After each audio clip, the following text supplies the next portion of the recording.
Good afternoon, good morning to those of you that are joining from the left coast or the west coast. My name is John Carroll. I'm the CEO and founder of the Service Council. Welcome to today's presentation of the inService podcast series.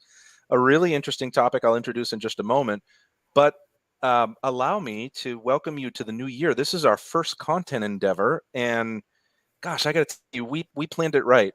We had some technical challenges. This is a reschedule of our featured guest.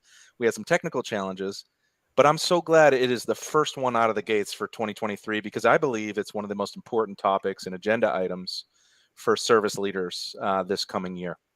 Is the responsibility of building a successful DEI initiative. How can you build more diversity, equity, inclusion, and belonging within your organization? I want to welcome you back. I want to wish you a happy new year. I hope you had a nice holiday season and had the opportunity to unplug, spend time with your friends and family. And without further ado, we're going to jump in because we have a shortened version today. We're going to go about 30 minutes. And we'd like to create this as interactive as possible. So if you'd like to react, please use the comment function on your LinkedIn Live viewing. If you'd like to submit questions, Eric has agreed to answer questions to the best of his ability. So without further ado, I am so pleased to welcome one of our newest advisory board members, Eric Rogers. Eric is the Executive Director of Diversity and Inclusion of Cummins. Eric, warm welcome. Thanks so much, John. I'm really excited to talk to you today, and I appreciate you having me on. Outstanding. I got to tell you, Eric spoke at our symposium maybe a year back and be on more than one occasion. And his contributions were so many and so vital and so important. Our community wanted more of him. And we've, we approached Eric to join our advisory board because of that request from our community. So let's go ahead and jump in, Eric. We've got a shortened time frame here. And if you're hoping to reference this session back, this will be recorded and available on whatever podcast channel you subscribe to. It's also accessible at the Service Council's website. So, Eric, why don't we start with an introduction to yourself, something personal about yourself, your upbringing, your educational background, then we'll jump into the organization just after. Sure. Thanks for the opportunity to do that. I have worked at Cummins Incorporated, a global power solutions company, for 2 decades. I've been involved in some part of HR the entire time that I've been there. Currently, I take care of programs that help employees feel welcome, valued, respected, and heard.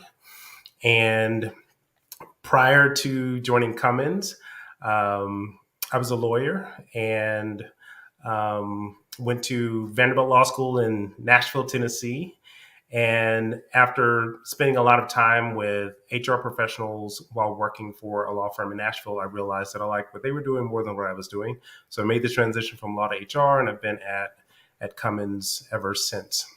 And an interesting fact about me is, you may not know it to look at me, but I have a real passion for live music, and I was once the lead singer of a cover band called Thunderskunk. We got that name because we were loud and we stunk. That's outstanding, Eric. Awesome. Now, for our listening audience, can you introduce them to Cummins a little bit more deeply in terms of the organization and then a little bit about your day-to-day? Who are you collaborating with cross-functionally? Maybe something more about the day-to-day function. Sure. First, Cummins is a power solutions company that's been around for a little over 100 years. We make, sell, and service power solutions like diesel engines for on-highway and off-highway equipment, power generators, batteries. So anything that helps power the world, helps power a business or a solution that people need to advance work, we're involved in that and have been for a really long time. We made our name making, selling, and distributing and servicing diesel engines. But we've evolved over the years to do more than that today. As I mentioned, as you mentioned, I'm an executive director of diversity and inclusion at Cummins, and I take care of programs that help employees feel welcome, valued, respected, and heard. And I also help business leaders and function leaders implement their diversity and inclusion plans. And I'm a thought partner for them as well. So I help them find creative and innovative ways to broaden the reach of their plans and ensure that they're getting the outcomes that they seek. That's outstanding. Can we start with some definitions, right? There's a lot of varying interpretations of diversity, equity, inclusion, and belonging. Many organizations have their own sort of flavor for it. What is Cummins' orientation towards defining these important terms? And not only terms, they're also actions, right? So they're Yeah, absolutely. So we define diversity as representation. And for us at Cummins, it's really important for our workforce to look like the places where we have a preference. So 50% of the world is made up of women. So one of our aspirational goals is for our entire workforce to be 50% women. So that's how we look at diversity. It's representation. What are the demographics of the groups where we have a presence? When it comes to equity, we think about that in terms of fairness. And we look at our policies, we look at our practices, we look at our programs, and we want to ensure that they're giving people what they need. And there are a lot of images online about how to describe equity, and they all, I think, relate to the same thing. The one that I like the most is the one that talks about the difference between equality and equity, and it has an image of equality with people given a bike. Everyone is given the same bicycle, regardless of their size, their physical ability. And in the second image, they have people given a bike that meets their needs. So the tall person gets a bigger bike than the shorter person, and the person with a physical disability gets a tricycle instead of a bicycle. And so for us, equity is about fairness and giving people what they need. Inclusion for us is ensuring that people feel welcomed and they feel heard. And so it's all the ways that people know that they are valued. And the last one that um, I'll define is belonging. So belonging is ensuring that people have a sense of connection and feel a sense of community. And one of the ways that we demonstrate that the most is through employee resource groups. And we have set up employee resource groups along 6 dimensions of diversity. And we have over 140 chapters of those employee resource groups along those 6 dimensions of diversity around the world. And that's to create a sense of community. Eric, that's outstanding. Thank you so much. Really, really speaks to the importance of building this into your mission, principles, values, and how you operate and practice day to day. And so it isn't just terminology; it's a living, breathing organism. It becomes an action. It becomes a daily way of living in a culture. And I love the way you define all those and really build it down to a common sense sort of understanding so that everyone can understand it. So that's really helpful for our listenership. I'm going to run a couple of statistics for you, and I'd love to get your reaction. Okay. So cognitive diversity can enhance team innovation by up to 20%. That's one of the statistics. Roughly half of employees, 48%, believe that respect is most essential is the most essential factor for a culture of inclusion. 2 out of every 3 job seekers consider workplace diversity an important factor when considering employment opportunities. And according to recent research by the Service Council, 61% of field service engineers did not believe that their leadership listened and enacted their feedback within the changes they were making to the organization. And furthermore, 40% didn't believe they had a role in innovation. Can I get your reaction to some of those statistics? Kind of speaks to your definition pretty closely, doesn't it? Yeah. And some of those numbers surprise me, quite frankly. Um, so I'll start with the 20% of people, cognitive diversity improving business results by 20%. So we've seen through our own experience at Cummins, and there's plenty of quantitative and qualitative data in the world to support this, that um, organizations get better results when they have different approaches to solving problems. And by bringing people in who may be big picture thinkers as well as those people who are detail oriented, you're going to get a better outcome than an organization that may just focus on the big picture or may just focus on the details alone. We've had tremendous success with problem solving teams that involve employees in different levels of the organization and employees in different types. So, in one of our manufacturing facilities in Juarez, Mexico, we have had lean manufacturing teams and problem solving teams in place that ensure that they include employees from the shop floor, as well as managers, as well as senior executives. And from that organization, we've seen 2,000 process improvements over the span of 3 years. And the outcomes that we've seen can directly be attributed to the diversity of thought in the way that those different types of employees approach problem solving. So that one's no surprise to me. I'm actually surprised the number's not higher. I would expect even better results by bringing in different ways of approaching a problem or thinking about it. The fact that 61%, I think you said 61% of employees want to work in a diverse environment, that's not surprising either. Actually, it's a little surprising.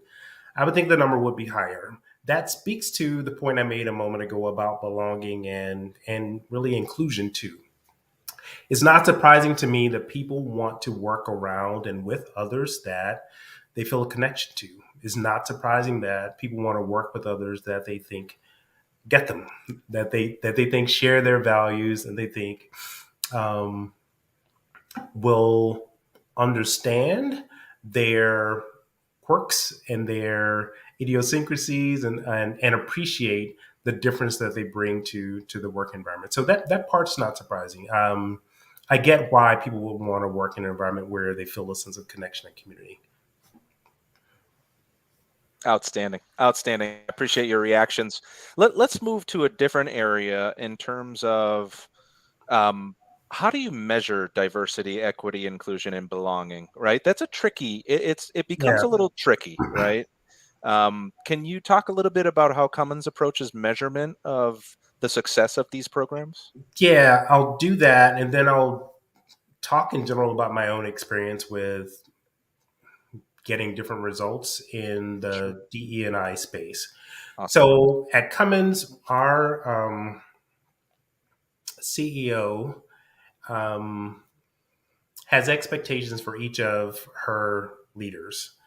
And one of the things she expects them to do is report out to her on a quarterly basis what they're doing to attract talent, different talent, what they're doing to retain talent, what they're doing to promote an inclusive environment, what they're doing to develop self-aware leaders, so that employees know how, so the leader knows how their employees experience them. And they also, that she also wants to ensure that she knows how leaders are talking about DEI, how they're talking about our objectives, our initiatives, and what our results are. How transparent are they being about the results that we're seeing? And so we have a dashboard that we share each quarter to help the leader um, inform the CEO how they're doing in each of those categories. And we'll look at things like attrition and promotion rates, and we'll look at the diversity of succession plan slates. We'll look at college hires, new hires, what the demographics are of those groups. There's a whole range of things that we'll consider, all designed to help the leader know where he or she stands with regards to those 5 categories.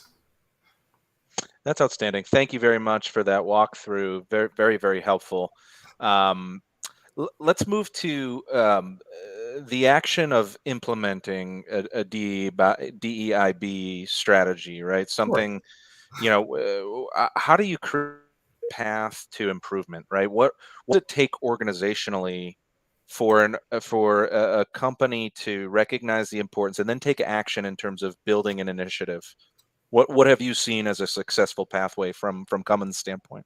Yeah, that's a great question. And it goes to the point that I wanted to share about my own observations about making improvements in the space. And so, if you're not getting the results that you want, or if you want different results, it's important to look at communication, to look at morale, and to look at relationships. So, with regards to communication, what are you telling people through your actions and through your words about the importance of DEI, about how you're going to hold them accountable, or how they should hold themselves accountable for making progress in that space?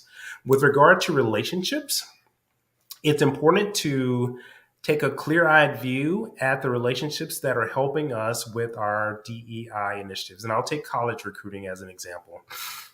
We have gone to some of the same institutions across the US, primarily focusing on institutions in the Midwest because we're headquartered in the Midwest for a really long time.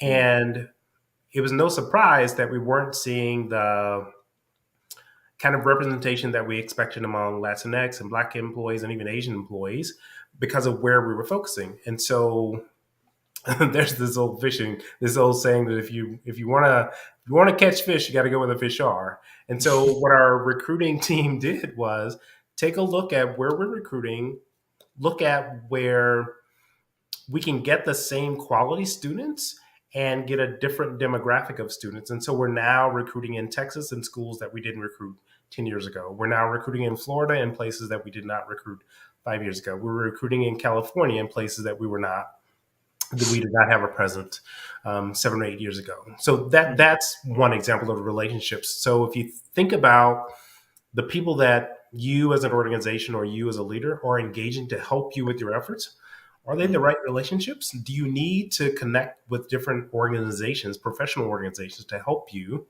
in your goals or to reach your goals? And then the last one is morale.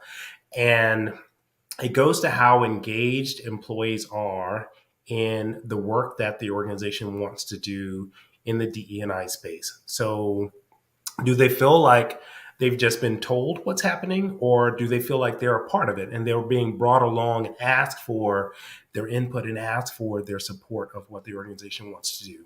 When I look at where we've been successful at Cummins, we've done a really good job of being transparent with employees, transparent with leaders about how important DE&I are to us. And we've been really transparent about our commitment to it in words and in actions. We've looked at the relationships we have with vendors, the relationship we have with customers, with a whole range of stakeholders, and where the relationships aren't meeting our needs, we've made adjustments. And then the final one is engagement. We use employee resource groups primarily to ensure that employees are aware of how they can help support our DEI efforts, and also ensure that we're maintaining an inclusive environment and one that keeps employees connected, and so that they continually feel a sense of belonging. That's awesome. That's outstanding, and just kudos on walking through the pathway that has made it successful at Cummins, and I'm sure our listening audience is taking notes in terms of aligning their own initiatives similarly.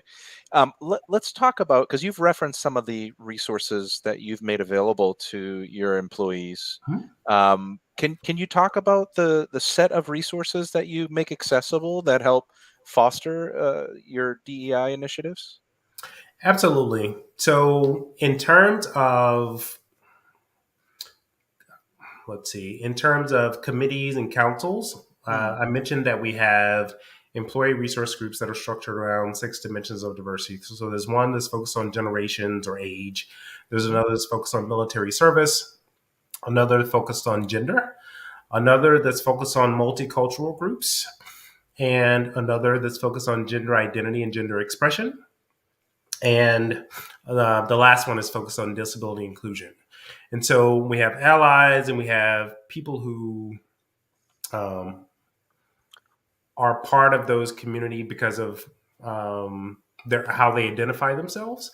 And we ensure that they're given the organizational support they need to educate employees about that dimension of diversity, to help ensure that they're connected to marketing and recruiting and any number of functions and activities that our business is engaged in to help advance that work.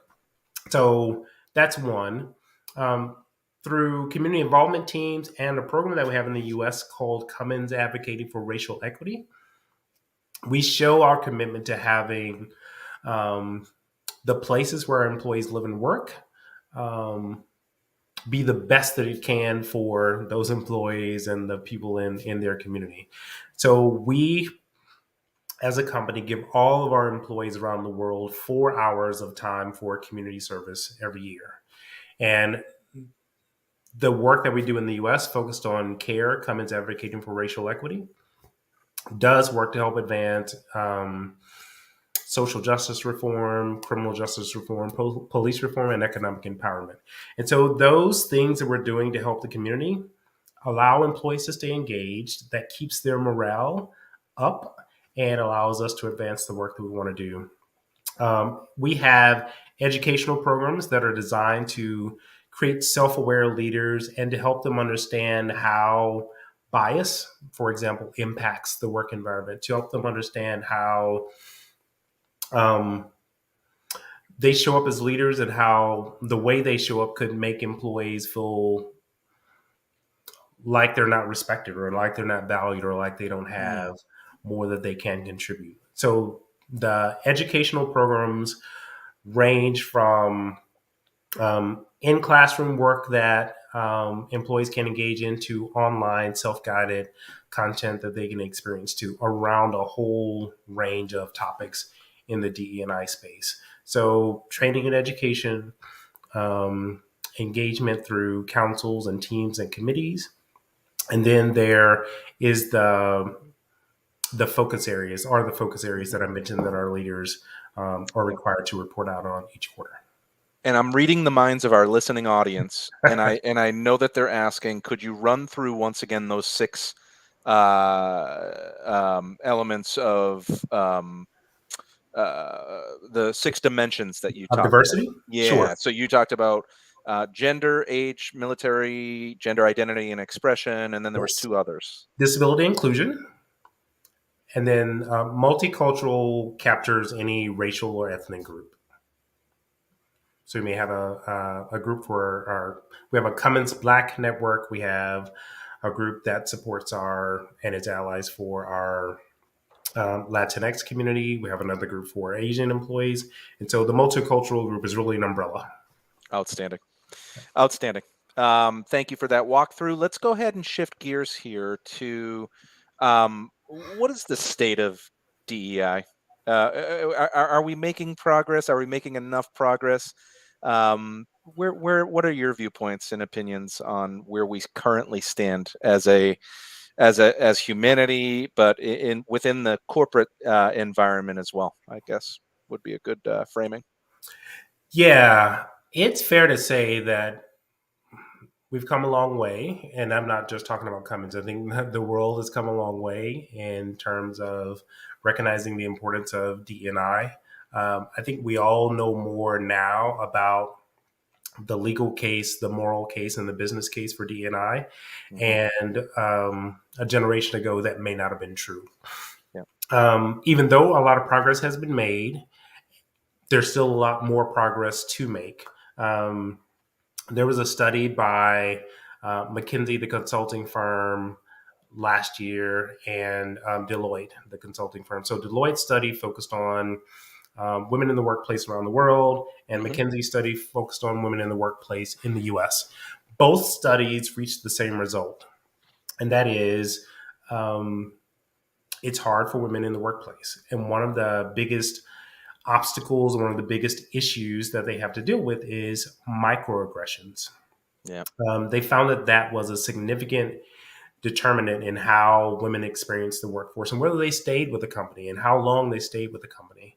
And for people that don't know, microaggressions are things like interrupting people when they're talking, not giving them a chance to be heard fully. Or it could be not taking the effort that's required to pronounce a person's name correctly. Or it could be assuming that a person with a foreign sounding name is not from the US. So they can seem small, but they have a really big impact on how people experience the work environment. And that those studies show that there's still a lot of work left to do Yeah. in DNI, but there's no doubt that significant progress has been made, certainly over the last 20 to 30 years. Outstanding. Yeah, those are great examples. Thank you for raising that awareness and raising awareness to the two studies that both combined and merged on that same thread and theme, if you will, that obviously suggests there's more work to be done. So, Absolutely. um, for our listening audience that's embarking on, most organizations at this point have a DE&I initiative. Yeah. But they're evolving it. And for those that are either early in the stage of launching one or mid, wherever they are in their journey, what would be your recommendations based on some of the learning moments you've had Yeah. over the course of your career? What are some of the things that you can step in, and some of the things you can avoid, and some of the things you can model and emulate against that you thought were, man, this is how to do it. This is a critical element of a successful program. Yeah. Yeah. That's a great question.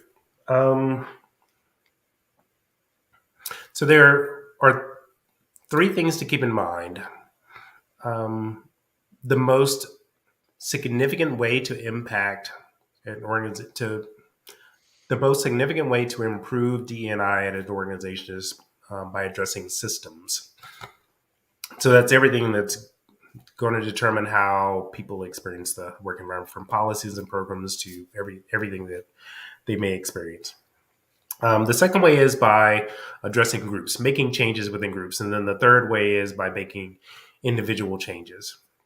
So individuals can start where they are or where they'll have the most likely impact. So if you are an individual contributor, you're not running an organization, you can do things on your own to make an impact. But if you do support a group, or if you do lead a team, there are things that you can do there. And then finally, if you're running an organization, there are things that you can do on a system-wide basis. So I'm going to set that aside for just a moment and know that if you're going to make change in any organization, whether it's with a system, an individual, or groups, you're likely to encounter some resistance. And if you do, you want to be armed with facts about the change that you want to make.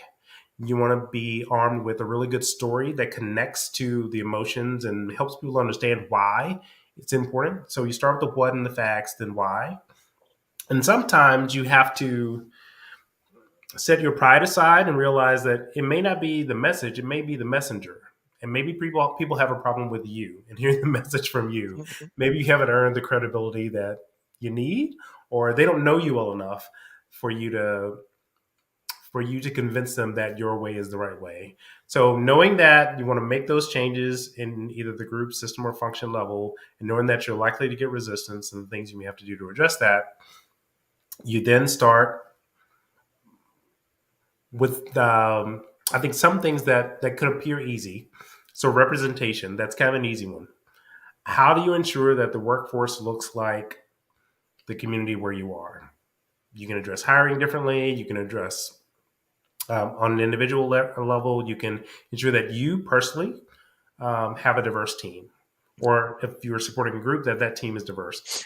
If you're an organization, you can put systems in place to ensure that you're removing bias from performance management, or you're removing bias from promotion processes.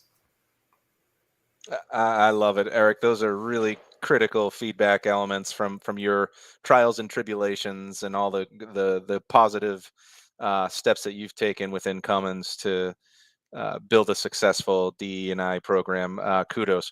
Let's close out our discussion with you're a recent appointee of our advisory board. Yay. Thank you for joining.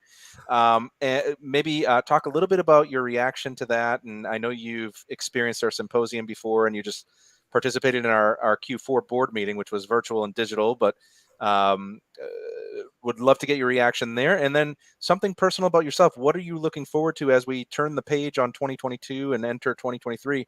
Maybe something personal about yourself. What's next for you? Absolutely. So it's a great honor to be a part of the council. I'm thrilled to be able to work with a group of people with different industries. Given my work in D&I, that shouldn't be surprising that I want to be around people who are different than I am and may have different experiences than I do. So I really appreciate and I'm really honored that I have the chance to do that.